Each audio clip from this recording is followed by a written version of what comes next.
Hello, good morning dear student. एक बार फिर से मैं आप लोगों के साथ एक नए टॉपिक के साथ प्रेजेंट हूँ। इस बार का जो हमारा टॉपिक है 130 टू 33 केवी सब स्टेशन। ठीक, इस बार का जो हमारा सब स्टेशन है 132 बाई 33 केवी। ठीक, इससे पिछले वीडियो में हम लोग 11 केवी बाई 415 वोल्ट 33 बाई 11 केवी, ठीक, और 66 बाई 11 केवी के सब स्टेशन के बारे में हम लोग स्टडी कर चुके हैं। ठीक, और इससे पिछले वीडियो में हमने आप लोगों को ये भी बता दिया है कि जो सब स्टेशन के हमारे कौन कौन से कंपोनेंट होते हैं। ठीक, कौन कौन से हमारे इलेक्ट्रिकल के ऑपरेटर्स यूज किए जाते हैं हमारे सब स्टेशन में। ठीक, इसके बारे में हमने पिछले ही वीडियो में आप लोगों से बातें कर ली है। ठीक, तो जो सब स्टेशन होता है, सब स्टेशन का मेन पर्पज़ क्या होता है आप लोगों को ये भी मैं पिछले वीडियो में बता चुका हूँ। ठीक, सब स्टेशन की हमको रिक्वायरमेंट क्यों पड़ती है, सब स्टेशन होता क्या है। सब स्टेशन एक ऐसा मीडियम है जिसकी सहायता से हम क्या करते हैं, अपनी इलेक्ट्रिकल सप्लाई को जनरेटिंग स्टेशन से लास्ट कंज्यूमर तक क्या करते हैं, सेंड करते हैं। ये हमारा होता है सब स्टेशन। और जो सब स्टेशन का हमने क्लासिफिकेशन देखा था पिछले लेक्चर में, वो सब स्टेशन का जो क्लासिफिकेशन था वो डिज़ाइन के बेस पे पढ़ा था। ठीक, लेकिन सब स्टेशन आपके और भी तरीके से क्लासीफाई किए जाते हैं। ठीक, तो उनके बारे में हमें नहीं पढ़ना है। हमें इस वीडियो में ये पढ़ना है कि जो हमारा 132 बाई 33 केवी का सब स्टेशन होता है उसका सिंगल लाइन डायग्राम क्या होता है। ठीक, उसके कौन कौन से कंपोनेंट उसमें लगे रहते हैं। ठीक, हमको इसी के बारे में स्टडी करना है। ठीक, तो आप लोग वीडियो के लास्ट तक बने रहिएगा। ठीक, बिल्कुल आपको क्लियर करा दूंगा 132 टू 11 केवी के सब स्टेशन के बारे में। ठीक, तो चलिए चलते हैं हम लोग सिंगल लाइन डायग्राम की तरफ। ठीक, ये दोस्तों आपका कंप्लीट सिंगल लाइन डायग्राम है किसका, 33 केवी टू 33 केवी के सब स्टेशन का। ठीक, तो चलिए शुरू से लेकर अंत तक हम जो है कि इसके बारे में कंप्लीट एनालिसिस करेंगे, कंप्लीट इसका ऑपरेशन करेंगे। ठीक, तो देखिए सब स्टेशन के बारे में पढ़ने से पहले हमको ये पता होना चाहिए कि सब स्टेशन में कौन कौन से हमारे इलेक्ट्रिकल के कंपोनेंट लगे होते हैं। ठीक, बेसिकली जो कंपोनेंट होते हैं वो आपका क्या होता है, ट्रांसफार्मर होता है। ठीक, ट्रांसफार्मर जो हमारा पावर ट्रांसफार्मर होता है जिसकी सहायता से हम क्या करते हैं, अपनी इलेक्ट्रिकल सप्लाई को ठीक क्या करते हैं, स्टेप अप करते हैं, स्टेप डाउन करते हैं, वोल्टेज के लेवल को घटाते हैं, बढ़ाते हैं। ठीक, वो हमारा होता है क्या, पावर ट्रांसफार्मर। ठीक, वो हमारा पावर ट्रांसफार्मर होता है। और जो हमारे और भी कुछ हमारे कंपोनेंट लगे होते हैं, जैसे आपका क्या, सीटी हो गया। ठीक, सीटी हो गया, पीटी हो गया, आइसोलेटर हो गया, एलए हो गया। ठीक, सर्किट ब्रेकर हो गया।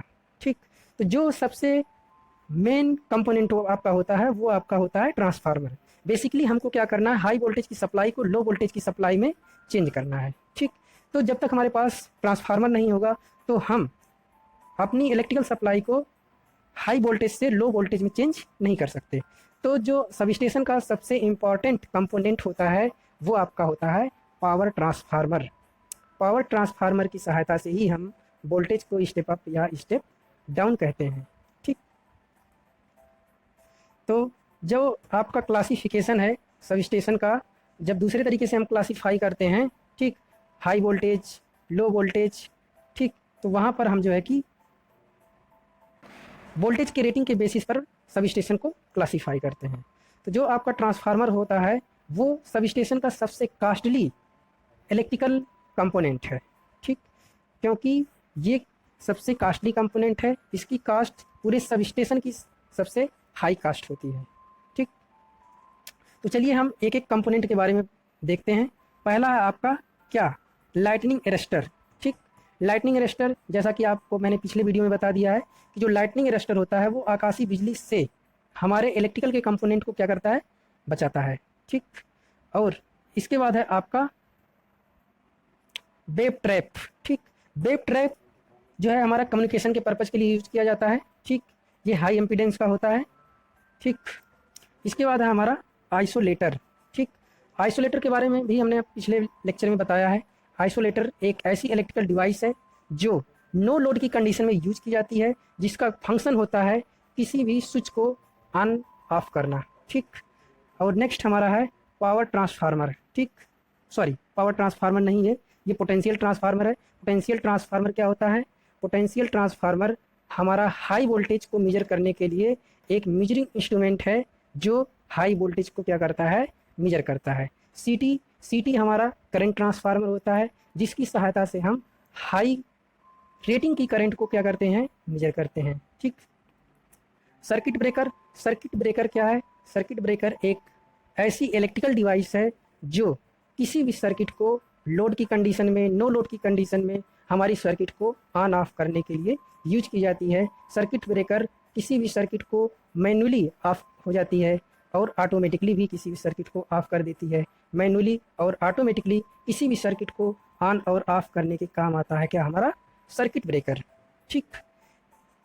तो ये हमारे पूरे कंपोनेंट लगे हुए हैं किसमें, हमारे सब स्टेशन में। और एक हमारे पास मेन कंपोनेंट जो बच गया आपका क्या है, पावर ट्रांसफार्मर। ठीक। यहाँ पे लगा हुआ है आपका पावर ट्रांसफार्मर जिसकी रेटिंग वोल्टेज है कितना, 132 केवी से लेके 33 केवी तक। वो क्या कर रहा है, पावर ट्रांसफार्मर 132 केवी के वोल्टेज को 33 केवी के वोल्टेज में बदल दे रहा है। ठीक। और एक कंपोनेंट हमारा और छूट रहा है क्या, बस कपलर। ठीक। क्या छूट रहा है, बस कपलर। ठीक। बस कपलर का क्या काम होता है कि किन्हीं दो बस को आपस में जोड़ने का काम करता है। ठीक।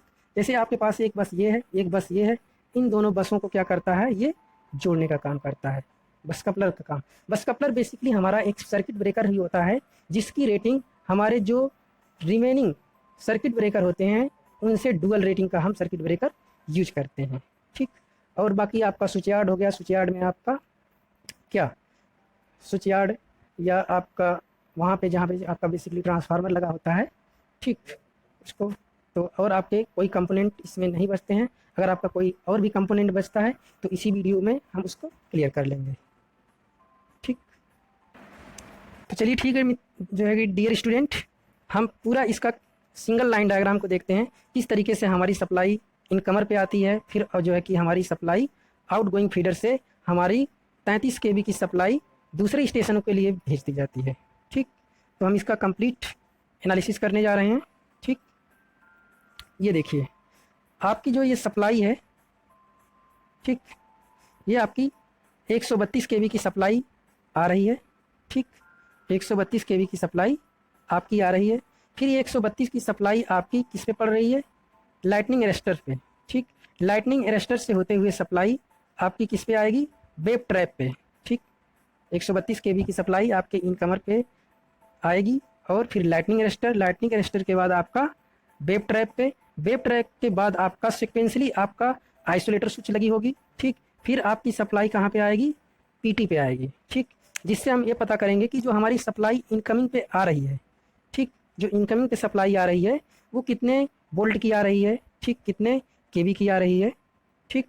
फिर इसके बाद जस्ट हमारा लगा रहेगा क्या, करंट ट्रांसफार्मर, जिसकी सहायता से हम करंट की वैल्यू को भी मेजर कर लेंगे। ठीक। फिर इसके बाद आपका एक और आइसोलेटर लगा रहेगा, फिर आपका एक सर्किट ब्रेकर और लगा रहेगा। ठीक। फिर इसके बाद आपका एक आइसोलेटर और लगेगा। ठीक। फिर इसके बाद आपकी सप्लाई आ जाएगी किस पे, मेन बस पे। ठीक। ये आपकी है मेन बस। तो आपकी सप्लाई यहाँ से ठीक आ जाएगी कहाँ पर, मेन बस पे। ठीक। ये आपकी नीचे वाली जो है ये मेन बस है। ठीक। यहाँ तक आ जाएगी। ठीक। फिर आपको यहाँ से आपकी सप्लाई जितने कंपोनेंट आपके ऊपर लगे हुए हैं, ठीक, ये आपके जितने भी कंपोनेंट ऊपर लगे हुए हैं सेम टू सेम उतने ही कंपोनेंट आपके वैसे के वैसे ही नीचे भी लगे रहेंगे। बस आपका यहाँ पर एडिशनल एक चीज़ और जुड़ जाएगी, क्या, पावर ट्रांसफार्मर। ठीक। जिसका ही हमको मेन फंक्शनिंग करना है। ठीक। जिससे हमको मेन वर्क लेना है। ठीक। वो क्या है, हमारा पावर ट्रांसफार्मर, जो क्या करेगा 132 केवी की सप्लाई को 33 केवी की सप्लाई में क्या करेगा, चेंज कर देगा। ठीक। तो देखिए हम एक लाइन को पहले समझते चलते हैं। ठीक। यहाँ से हमारी सप्लाई आ जाएगी इस वाली बस पे। ठीक। फिर इस बस से हमारा आइसोलेटर पे, आइसोलेटर के बाद फिर हमारा एक सर्किट ब्रेकर लगा होगा। फिर हम जो है कि यहाँ पर भी एक सीटी लगाएंगे। सीटी के बाद हमारी जो सप्लाई आएगी लाइटनिंग अरेस्टर पे। ठीक। ये आपका है पावर ट्रांसफार्मर।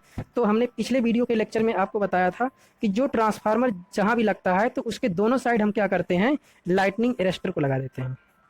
ठीक। लाइटनिंग अरेस्टर को क्यों लगा रहे हैं? क्योंकि अगर हम एक साइड लगाते हैं, दूसरे साइड नहीं लगाते हैं, तो इस केस में क्या होगा, मान लीजिए हम केवल इस साइड लगाते हैं और इस साइड नहीं लगाते हैं, ठीक। तो जब भी मान लीजिए कोई आकाशीय बिजली आपकी इधर गिरती है, ठीक, इधर आपकी आकाशीय बिजली गिरती है, तो ये लाइटनिंग अरेस्टर पूरी की पूरी जो है कि बिजली को क्या कर देगा, ग्राउंड कर देगा।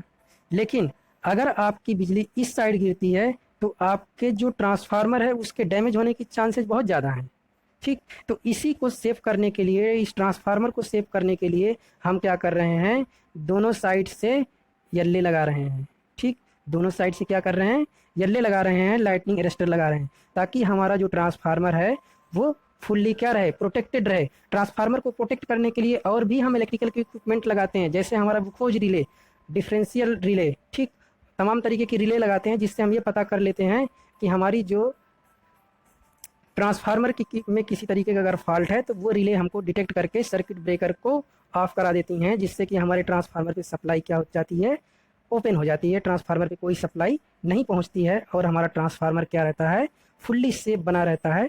क्योंकि अगर हमारा ट्रांसफार्मर जलता है तो हमारा सबसे ज़्यादा नुकसान होने वाला है, ठीक। अगर हमारा सर्किट ब्रेकर जलता है तो जो नुकसान है, जो नुकसान होने वाला है, वो ट्रांसफार्मर के कंपेयर में बहुत ही कम होने वाला है। अगर आपका लाइटनिंग अरेस्टर जलता है, ख़राब होता है, आइसोलेटर ख़राब होता है, ठीक, तो उसको नया लगाने में, मेंटेनेंस करने में ज़्यादा वक्त नहीं लगता है, ठीक, और उसकी कास्ट भी बहुत कम होती है।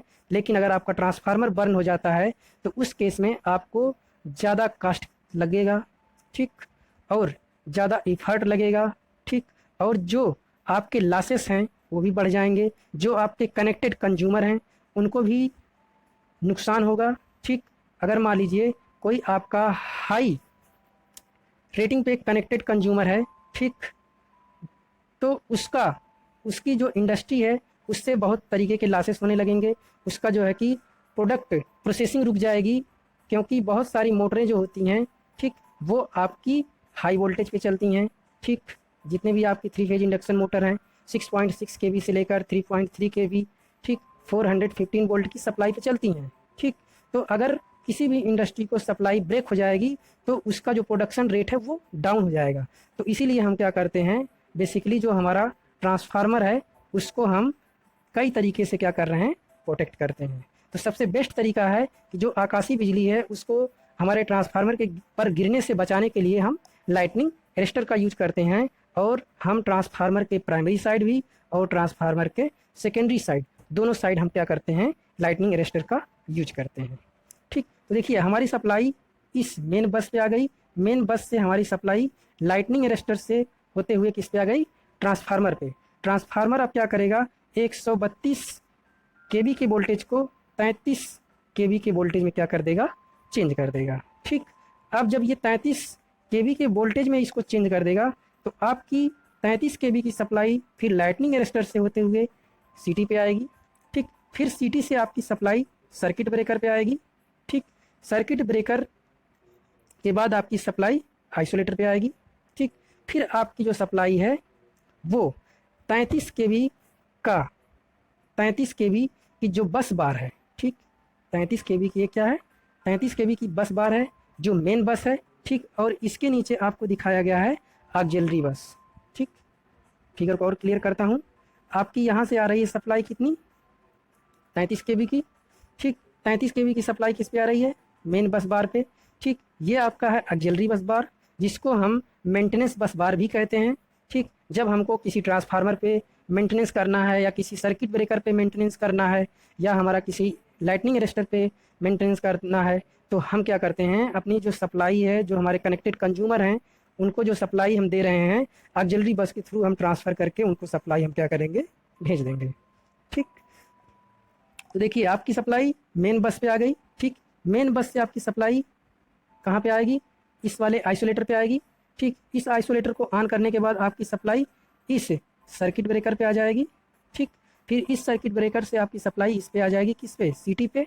सीटी के बाद आपका एक आइसोलेटर और लगा हुआ है, ठीक। जब आप इन तीनों को ऑन कर देंगे तो आपकी सप्लाई जो 33 केवी की है वो फीड हो जाएगी किस सब स्टेशन पे, 33/11 केवी के जितने सब स्टेशन होंगे वो सप्लाई यही सप्लाई फीड की जाएगी। ठीक, जितने भी आपके हैडिल हैं, ठीक, 33/11 केवी के सब स्टेशन हैं, वहाँ पर यही सप्लाई जाएगी। ठीक, आपका ये मेन बस है, मेन बस से सप्लाई आपकी यहाँ से यहाँ तक पहुँच जाएगी। ठीक,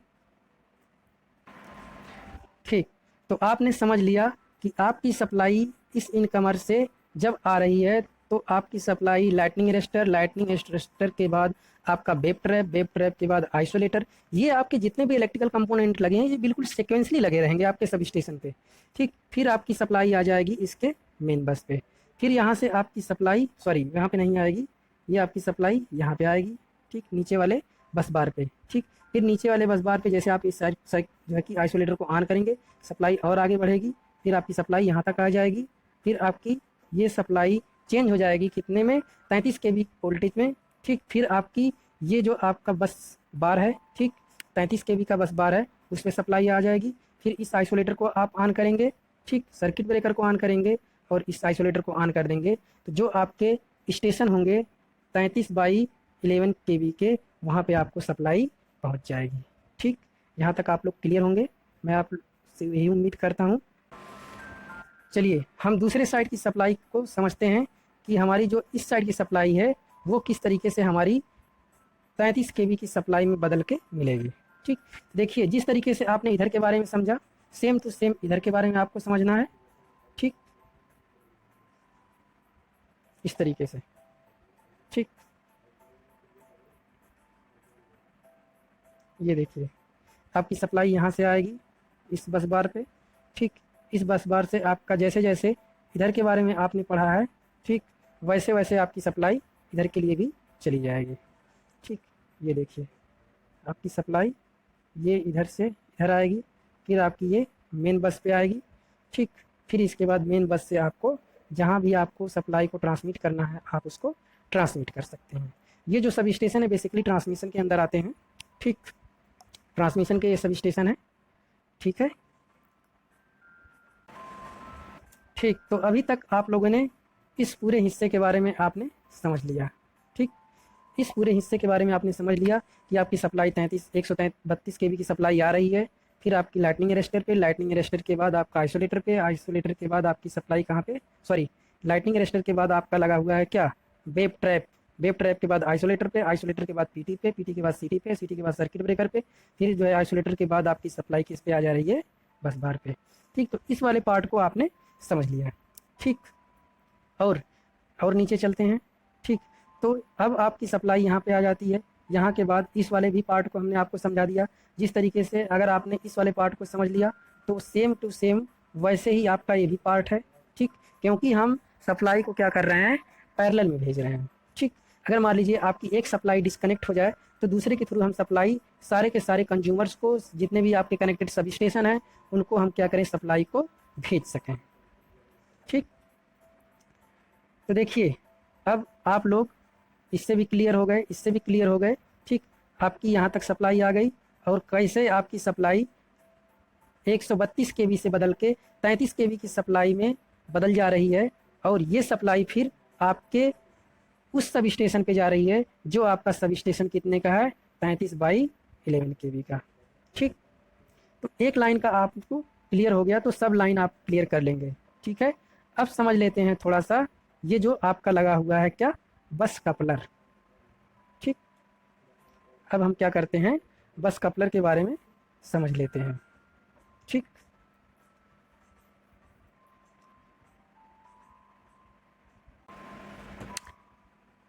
अगर हमारा ये सर्किट ब्रेकर अगर मेंटेनेंस पर्पज़ के लिए अगर हम इसको ले लेते हैं, या हमारा ये सर्किट ब्रेकर किसी कारण बस ख़राब हो जाता है, तो हमको यहाँ तक सप्लाई नहीं मिल पाएगी, इस साइड सप्लाई नहीं मिल पाएगी। ठीक, क्योंकि इस साइड से हमारी सप्लाई नहीं जा पाएगी क्योंकि हमारा सर्किट ब्रेकर क्या हो गया है, ख़राब हो गया है।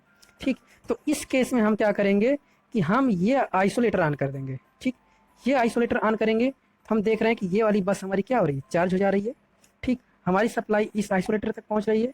ठीक, और अगर हम इस आइसोलेटर को और इस आइसोलेटर को और बस कपलर को तीनों को हम ऑन कर देते हैं, ठीक, तो हमारी सप्लाई यहाँ तक आ जाती है। ठीक, हमारी सप्लाई इस वाली बस पे आ जाएगी। ठीक, जैसे ही इस वाले आइसोलेटर को आप ऑन करेंगे तो आपकी सप्लाई यहाँ से ये पूरी की पूरी बस चार्ज हो जाएगी। ठीक, ये बस अगर चार्ज होगी तो आपकी सप्लाई यहाँ तक इस आइसोलेटर के पास पहुँचेगी। जब आप इस आइसोलेटर को ऑन करेंगे और इस आइसोलेटर को ऑन करेंगे, इन दोनों आइसोलेटर को ऑन करने के बाद अगर आप बस कपलर को ऑन कर देते हैं तो आपकी सप्लाई इस वाले बस पे आ जाती है। ठीक, आपकी सप्लाई इस बस पे आ जाती है। ठीक, और अगर इसके बाद आप इस वाले सर्किट आइसोलेटर को ऑन करते हैं तो आपकी सप्लाई यहाँ सर्किट ब्रेकर पे आ जाती है। ठीक, तो यहाँ पर बस कपलर लगाने का मेन मकसद यही था। ठीक, और अगर मान लीजिए आपकी इधर भी सर्किट ब्रेकर लगा है, ये अगर किसी मेंटेनेंस पर्पज़ के लिए या किसी कारण बस बंद कर दिया गया तो आपका जो है कि ये सप्लाई आपको इधर से इधर मिलेगी, ये पूरी बस चार्ज होगी। देखिए 1 मिनट, यहाँ पे गलत फिगर बना है, ये आपका फिगर रहेगा। ठीक, इसमें थोड़ा सा आप लोग मिस्टेक है, सही कर लीजिएगा। ये यहाँ से कनेक्टेड रहेगा। ठीक, तो जैसे ही आपका ये आइसोलेटर ऑन करेंगे तो ये आपकी बस चार्ज होगी, यहाँ से आपकी सप्लाई कहाँ पहुँचेगी। ठीक, यहाँ से आपकी सप्लाई इसके थ्रू इस बस पे पूरी पहुँच जाएगी। ठीक, और जैसे ही इसको ऑन करेंगे तो आपकी सप्लाई इधर से पहुँच जाएगी। ठीक, इस तरीके से दोनों सर्किट में हम सप्लाई को पा सकते हैं।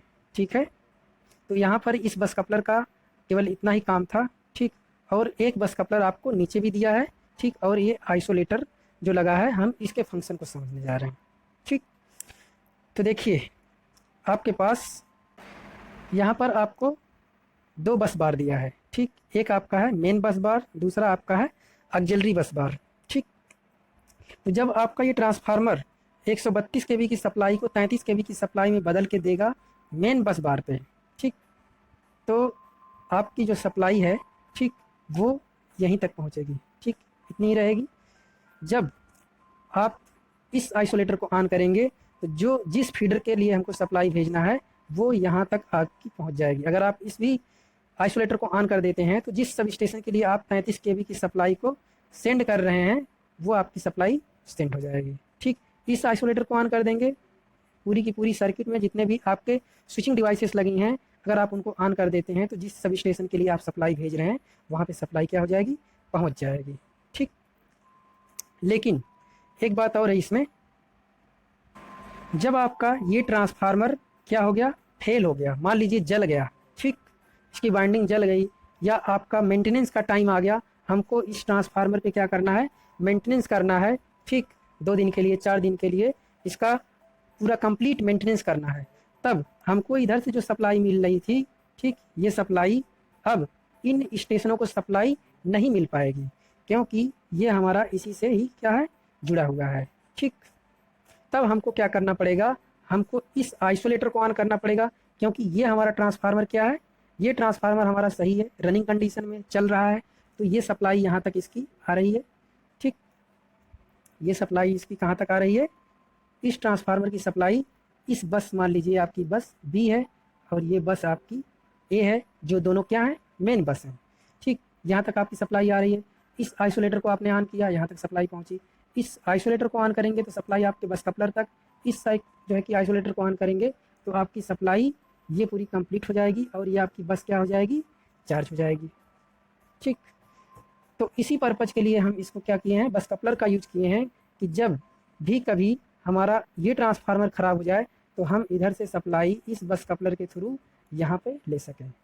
ठीक, इसका मेन मकसद इतना ही है।